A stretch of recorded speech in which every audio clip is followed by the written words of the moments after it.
Hey lovelies, you're welcome back to Reviews and Recaps. Let's get into today's video. Today we're going to be talking about Bold and Bougie episode 2. Now, I will literally only be covering my key takeaways from the episode. Honestly, guys, I know I was so excited to watch this show, but I feel like I'm already getting bored. Now, it's episode 2, so I don't want to be too hard on them.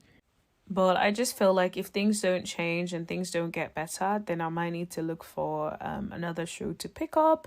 Unless you guys let me know in the comment section below if you still want to see this show. Now, make sure you hit that like button. Make sure you share and make sure you subscribe. Now, let's talk about it. So what I really want to focus on is Gosha's relationship with her daughter, their conversation, and then I want to focus on the tea party because I don't remember anything else happening on this episode. If you feel like there's more that I need to talk about, let's talk about it in the comment section below. Now let's get into it. So what I thought was interesting was when Gosha talked about her daughter, talked about how her daughter and her son had a house fire, lost their home, and because of that had to move in with her, right? And she felt like her daughter wasn't really following the rules within the house. And yeah, I completely understand getting into it in relation to that. But what I don't understand is you not speaking to your daughter for 3 years, especially when it's not like something else other than what you have said happened, unless there is more that happened and you have not communicated that to us. I just can't imagine not speaking to someone when they haven't done something that is that drastic to me. If they were in my house and they weren't following the rules and they've now moved out, why wouldn't I still reach out to my daughter to be like, do you know what? You've moved out now. Of course, living in the same house wasn't a good fit for us. But now that you've moved out, I'm hoping that we can get back on track with our relationship.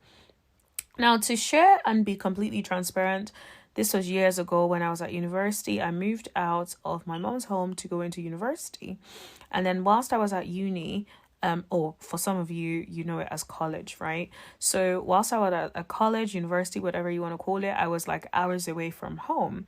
And whilst I was there, I feel like I grew to a certain point, had my own independence and stuff like that. Before I moved out, there wasn't that closeness with my mom. There wasn't like we didn't have such a close relationship. It felt like we were butting heads constantly. And the main reason why I decided I wanted to move away was because I was like, yeah, I don't think this environment is working for me. But then I moved out and we're literally the best of friends. We have such an excellent relationship. So, but if I now moved out and then we both decided we're going to talk to each other, then we would not have this amazing relationship that like I can tell my mother anything and I know like she'll be there for me, right? And vice versa, right? And I just feel like sometimes we give up prematurely. Like, yeah, sometimes you may not have the personality to live under the same roof, but that doesn't mean after moving out you can't have a better relationship and actually put forward effort in relation to doing that. Now, I know there's going to be a lot of people probably feeling like Gosha's daughter is a spoiled brat. Two things could be true. Now, I don't feel like I've seen enough of her daughter to be able to know whether or not she's a spoiled brat, right, or an entitled kid. But what I do see and I've noticed is in their interaction between Gosha and her daughter, there was a point where I was just like, Gosha did not really acknowledge the fact that she wasn't there for her child. She brought up the fact that she had to work a lot. Now, I understand that parents have to work, right? But at the same time, if you got to the point where you're missing games, you're missing things constantly, a child is not going to feel loved. That's just the reality of the situation, right? And as a parent, even if you're doing your best to provide for them, you have to understand where they're coming from and be empathetic towards that part. I know it's hard because you're working your ass off for this kid or these children who feel like you're not there for them. And you're like, I'm being there for you by working my A off so I can pay for all the things I pay for. But the thing is, as children, most children don't even see money as a need. What they see is affection, love, time. Those are the things they count as a necessity, as a need. How many times do we hear people that grew up really poor say things like, I didn't even know we were poor until I got to a certain age. I didn't even know we were poor until I got to a teenager. Or I didn't even know we were poor until I became an adult. And the reason is because they feel like at least they had their family were always there, the time was there, the love was there, and that was enough to make them not even realize that they were broke and they were struggling, right? And so I feel like she needed to be a little bit more empathetic towards her daughter and her son, because let's be honest, if both of your kids don't talk to you and it's the same reason that they're given, then there is some truth to what they're saying. And so it's like, at what point do you say, okay, let me sit down and listen and see what can I do differently? What can I change?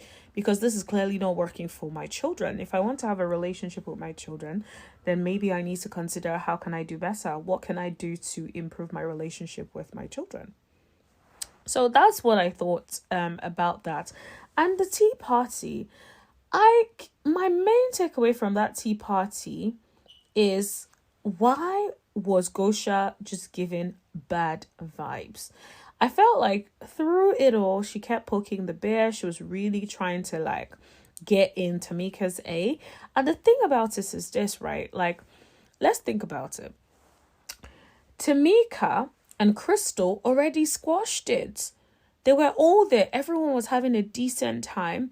And it was just like she started to get upset because everyone was now back in Tamika's good graces.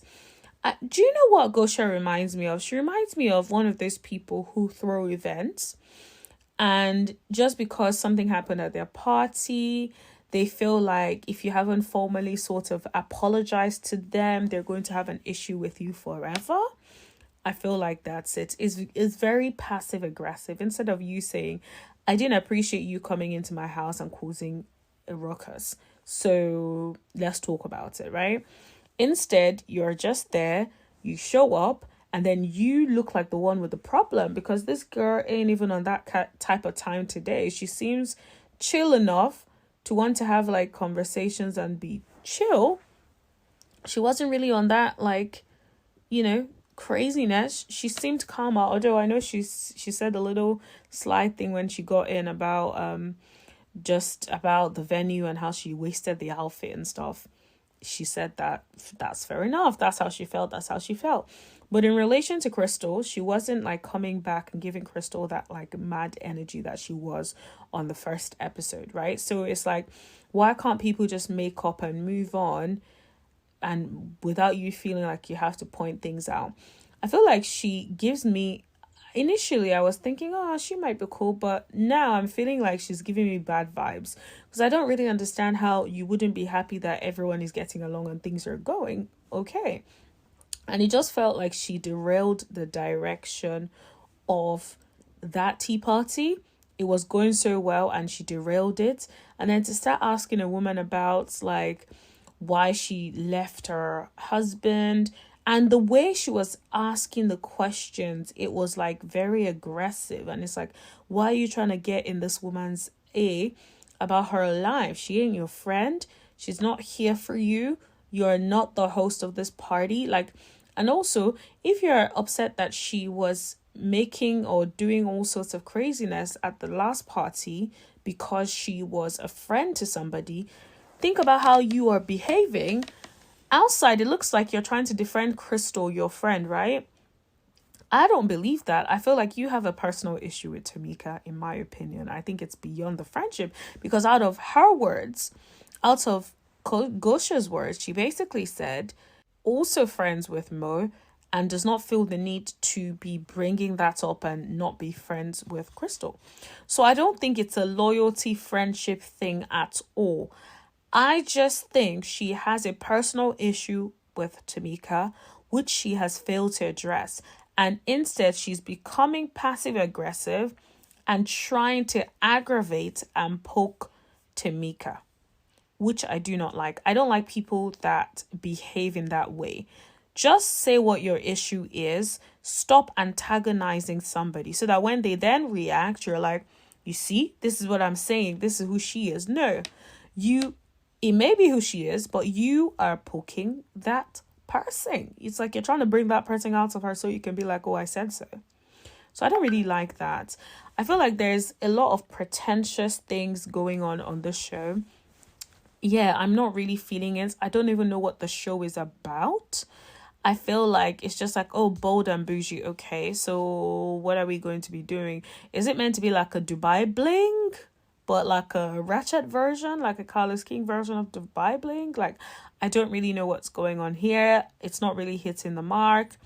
I'm gonna need them to up the luxury a lot more, because at the moment it's looking ratchet and not classy. And Malaysia, you left Basketball Wives for this. Like, don't get me wrong, Basketball Wives was not giving much, but at least the Bravo check must have been good, better than this, I would think. Also, I would think, aside the Bravo check, or maybe WeTV be paying. Who knows? Let me know in the comment section below if you guys know what WeTV is paying Malaysia compared to what she was getting on Bravo. But I feel like Bravo is a bigger platform, right? So for me, I would just assume that she's getting paid more. And this show has the potential to be cancelled because it seems pretentious and nobody's really buying the show right now. But let me know if you guys like the show or dislike the show in the comment section below. Do you want me to keep reviewing the show? Let me know in the comment section below. Make sure you like this video. Make sure you hit that subscribe button. And let's continue the conversation in the chat. And I'll see you guys later. Bye.